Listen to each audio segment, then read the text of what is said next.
Ngayon, pag-usapan natin ang kalabasa.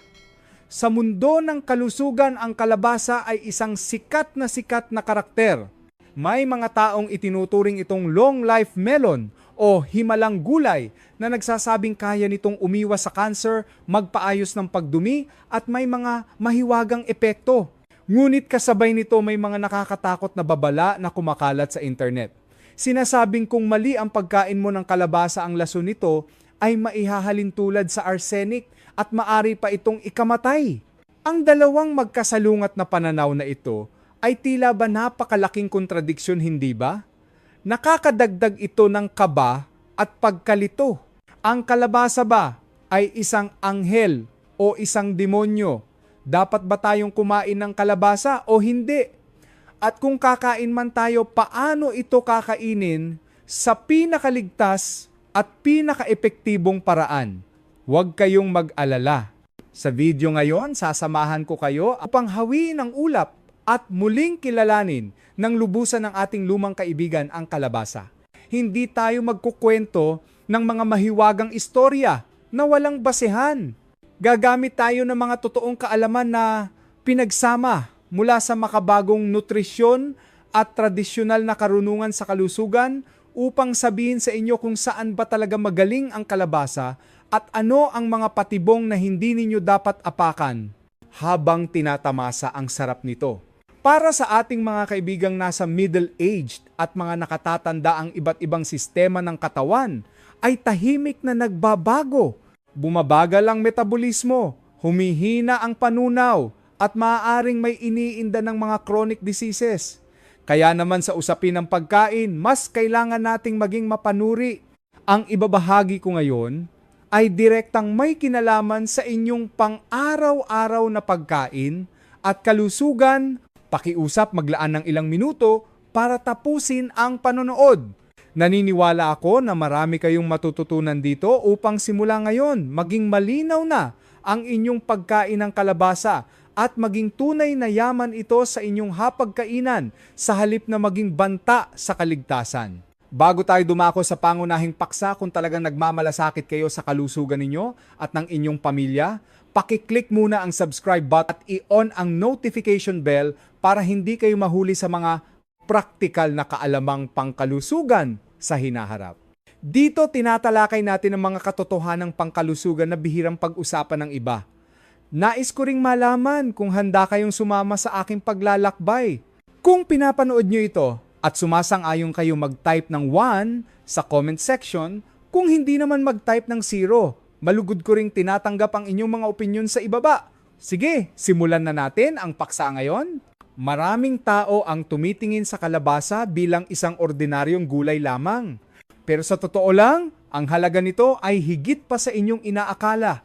Mula sa gininto ang laman nito hanggang sa mga buto na madalas minamaliit at maging ang mga talbos at bulaklak ng kalabasa na madalas itinatapon, lahat ng ito ay matatawag na treasure chest ng nutrisyon. Tingnan muna natin ang mga konkretong benepisyo ng madalas at tamang pagkain ng kalabasa sa ating katawan.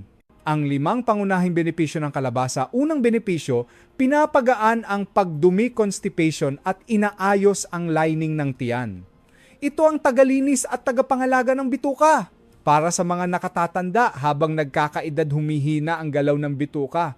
Halos lahat ay nakakaranas ng hirap sa pagdumi o kaya ay matagalang constipation. Ang kalabasa ay isang natural na solusyon sa problemang ito. Naglalaman ito ng 2 napakahalagang sangkap, ang water-soluble dietary fiber at pectin. Ang dietary fiber ay parang malambot pero mabisang brush. Pagpasok nito sa bituka, sumisipsip ito ng tubig, pinalalaki ang dumi at pinapagalaw ang bituka para mas mabilis at maayos na mailabas ang mga basura o stock na dumi sa katawan. Ang pectin naman ay mas matindi. Isa itong natural na gelling agent na nagsisilbing pampadulas at proteksyon.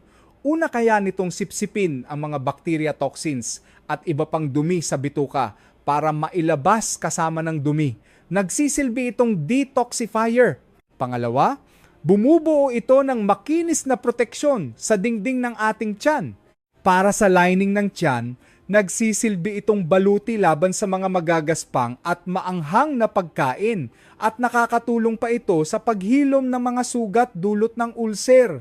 Kaya kung mayroong kang gastritis o mahina ang tiyan, ang pagkain ng pinakuluan o pinasingaw na kalabasa hanggang sa lumambot ay napakaganda at gentle na pagpipilian. Pangalawang, benepisyo pampalakas ng resistensya at iwas trangkaso. Ito ang bodyguard ng ating immune system. Tuwing nagpapalit ang panahon at malaki ang diferensya ng temperatura sa umaga at gabi, ito ang oras na pinakamabangis ang mga virus ng sipon at trangkaso. Para magkaroon ng sapat na lakas ang katawan laban sa mga mananakop na ito, kailangan natin ng matibay na immune system. Ang pumpkin polysaccharide sa kalabasa ay isang mahusay na natural immune booster. Pinapataas nito ang aktibidad ng mga macrophage at iba pang immune cells para mas maging epektibo sila sa pakikipaglaban. Samahan pa ito ng mayamang vitamin C na mahalaga para sa white blood cells at paggawa ng antibodies. Ang pagsasama ng dalawang ito ay parang pagtatayo ng matibay na pader sa loob ng katawan laban sa mga impeksyon at virus. Pangatlong benepisyo, pangalaga sa mata at anti-aging. Ito ang beautician ng mata at balat dahil ito sa taglay nitong beta-carotene. Ang beta-carotene ay isang pambihirang yaman. Una, isa itong malakas na antioxidant na tumutulong linisin ang sobrang free radicals sa katawan. Isipin nyo ang free radicals bilang kalawang sa loob ng katawan na sumisira sa cells at nagiging sanhi ng pagtanda, pangungulubot at mga mantsa sa balat. Kaya ang pagkain ng beta-carotene ay nakakapagpabagal ng pagtanda at nagpapanatili ng kintab ng balat. Pangalawa, kapag pumasok ang carotene sa katawan, nagiging vitamin A ito ayon sa pangangailangan ng katawan. Napakahalaga ng vitamin A para sa paningin. Pinapanatili nito ang linaw ng mata sa dilim at iniiwasan ang paglabo ng paningin. Para sa ating mga laging nakatutok sa cellphone at TV, napaka-importante nito para protektahan ang ating mga mata. Pang-apat na benepisyo, pampaganda ng mood at pampasarap ng tulog. Ito ang pampakalma ng isipan. Naranasan nyo na ba yung nakahiga na sa kama pero paikot-ikot pa rin at hindi mapakali ang utak o kaya naman ay laging ninenerbiyos sa araw? Baka makatulong ang kalabasa. Mayaman ito sa amino acid na tinatawag na tryptophan. Hindi ito kayang gawin ng katawan kaya kailangan nating makuha sa pagkain. Ang tryptophan ay sangkap para makagawa ang utak ng happy hormone na serotonin. Ang serotonin ay tumutulong magpa-relax, magpatatag ng emosyon at magpawala ng kaba. Kapag masaya at relax ka, mas madali kang dadalawin ng antok. Kaya ang pagkain ng kaunting kalabasa sa hapunan tulad ng lugaw na kalabasa ay mainam para sa mahimbing na tulog. Panglimang benepisyo, sumisipsip ng lason at proteksyon sa atay at bato, liver and kidneys. Ito ang purifier ng katawan. Sa araw-araw na pagkain at paghinga, hindi maiiwasang makasagap tayo ng heavy metals at pesticides. Ang detox effect ng kalabasa ay dahil pa rin sa pectin. Ang istruktura ng pectin ay parang malaking lambat o sponge na sumasalo sa mga lead mercury at iba pang lason sa bituka bago pa ito masipsip ng katawan at inilalabas ito sa dumi. Malaki ang nababawas nitong trabaho sa ating atay at bato, kaya't napakaganda nitong proteksyon. Madalas kapag nagluluto tayo ng kalabasa, itinatapon natin ang mga buto. Sayang iyon. Ang buto ng kalabasa kapag pinatuyo at isinangag ay nagiging masustansyang pagkain. Inirerekomenda ng mga eksperto ang pagkain ng 25,035 grams ng nuts at seeds araw-araw. Ang buto ng kalabasa ay isa sa pinakamagandang piliin. Ang mga benepisyo ng buto ng kalabasa, una, pampababa ng bad cholesterol. Bantay ito ng puso. Meron itong phytosterols na kahawig ng kolesterol. Inuunahan nito ang kolesterol na masipsip sa bituka, kaya napipigilan ang pagpasok ng bad cholesterol sa dugo. Mainam ito para iwas sakit sa puso at baradong ugat. Pangalawa, iwas sakit sa prostate. Ito ang tagapangalaga ng kalalakihan. Para sa mga kalalakihan, mahalaga ang prostate health. Ang kakulangan sa zinc ay nagdudulot ng problema sa prostate. Ang buto ng kalabasa ay isa sa pinakamayamang pinagkukunan ng zinc sa mga halaman. Ang regular na pagkain nito ay mabisang proteksyon at lunas. Pangatlo, pampaganda ng tulog. Tulad ng laman ng kalabasa, mayaman din sa tryptophan at magnesium ang buto nito. Ang magnesium ay natural na muscle relaxant na tumutulong magpakalma ng nerves. Ang kombinasyong ito ay golden partner para sa mahimbing na tulog. Sa probinsya, ang talbos at bulaklak ng kalabasa ay paboritong ihalo sa inabraw o dinengdeng, pero sa syudad minsan ay itinatapon lang ito. Sayang dahil napakalusog din ito. Benepisyo ng talbos at bulaklak ng kalabasa. Una, pang alis ng init sa katawan. Ayon sa tradisyonal na kaalaman, ang talbos at bulaklak ay malamig sa katawan.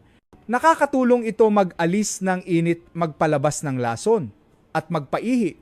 Sa mainit na panahon, ang sabaw nito ay nakakaginhawa at nakakaalis ng pagkauhaw. Pangalawa, pampapayat at bawas taba.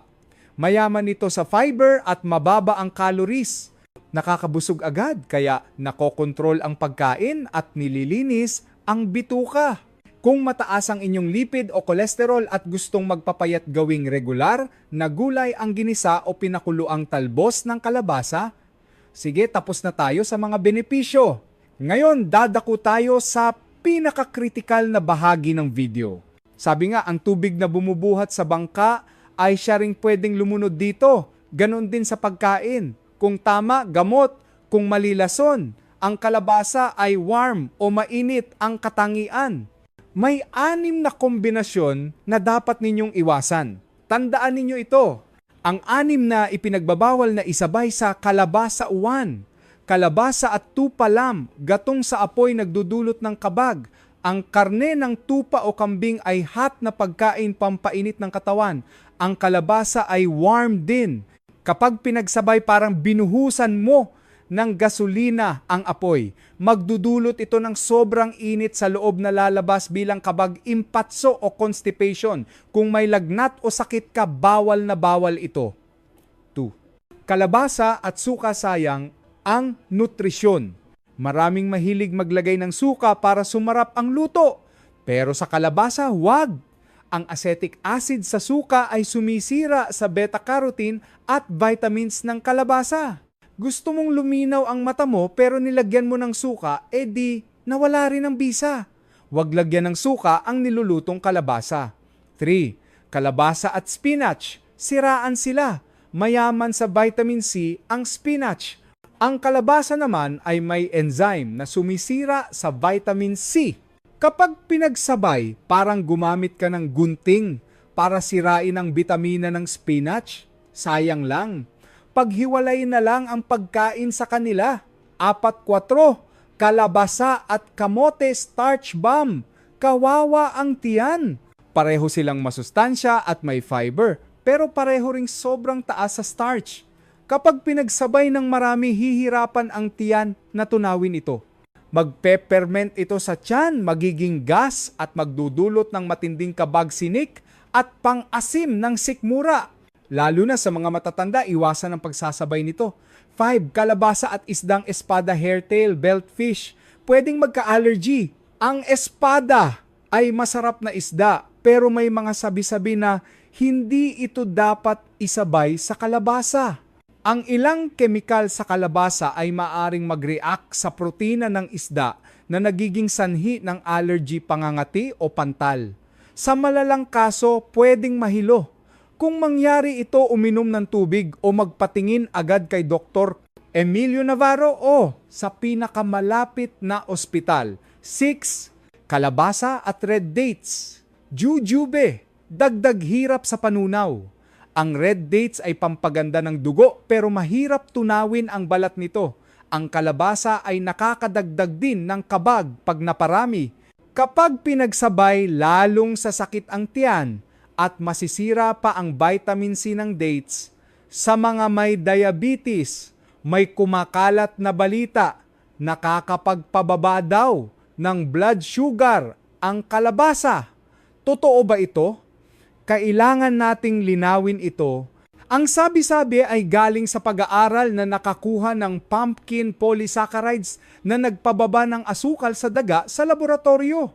Pero tandaan, one daga iyon, hindi tao. Dasakon high concentration extract ang ginamit, hindi ordinaryong kalabasa. Ang totoo, kapag kumain tayo ng kalabasa, mas marami tayong nakakaing starch at asukal kaysa sa polysaccharide na iyon. Para sa mga diabetic, ang pagkain ng maraming kalabasa ay magpapataas ng blood sugar, hindi magpapababa. Napatunayan na ito sa mga klinikal na pag-aaral. Pagkakain ng kalabasa, tumataas ang asukal ng pasyente. Kaya sa mga diabetic, huwag ituring na gamot ang kalabasa. Ang tamang paraan, gawing pamalit sa kanin. Kung kakain ka ng isang mangkok ng kalabasa, bawasan mo o alisin mo na ang kanin mo. Sa ganitong paraan, makukuha mo ang sustansya ng hindi tumataas ang asukal. Bagamat masustansya, may tatlong uri ng tao na dapat mag-ingat o umiwas sa kalabasa. Mga taong may init sa tiyan, stomach heat. Kung laging mainit ang pakiramdam ng tiyan, laging uhaw, mabaho ang hininga at tinitibi, baka may stomach heat ka. Ang pagkain ng kalabasa ay lalong magpapalala dito. Mga may damp heat tulad ng UTI, kung may impeksyon sa ihi, naninilaw o masakit umihi, iwasan muna ang kalabasa dahil lalo itong magkukulob ng init. Kumain na lang ng mapapait o malamig na gulay tulad ng ampalaya o pipino. Mga may allergy sa kalabasa? Bihira ito pero kung nangangati o namumula kapag kakain ito, itigil agad. Mga kaibigan, bilang pagbubuod. Ang kalabasa ay puno ng benepisyo sa tiyan, matatulog at resistensya. Pati buto at talbos, masustansya. Iwasan ang 6 na bawal isabay: tupa, suka, spinach, kamote, isdang espada at red dates. Hindi gamot sa diabetes ang kalabasa. Pampataas ito ng asukal kung sosobra. Mag-ingat kung may init sa katawan o impeksyon. Paalala mula kay Dr. Emilio Navarro. Ang pagkain ay pantulong lamang sa kalusugan, hindi pamalit sa gamot at doktor. Kung may sakit, magpatingin agad sa eksperto. Maging matalino, balanse ang pagkain, mag-ehersisyo at maging masaya, iyan ang tunay na sikreto sa mahabang buhay. Kung nakatulong ang video na ito, paki-like at share sa inyong mga mahal sa buhay. Pakipindot na rin ang bell para lagi kayong updated. Dito, sasamahan ko kayo sa inyong paglalakbay tungo sa malusog at masayang pagtanda. Ingat po!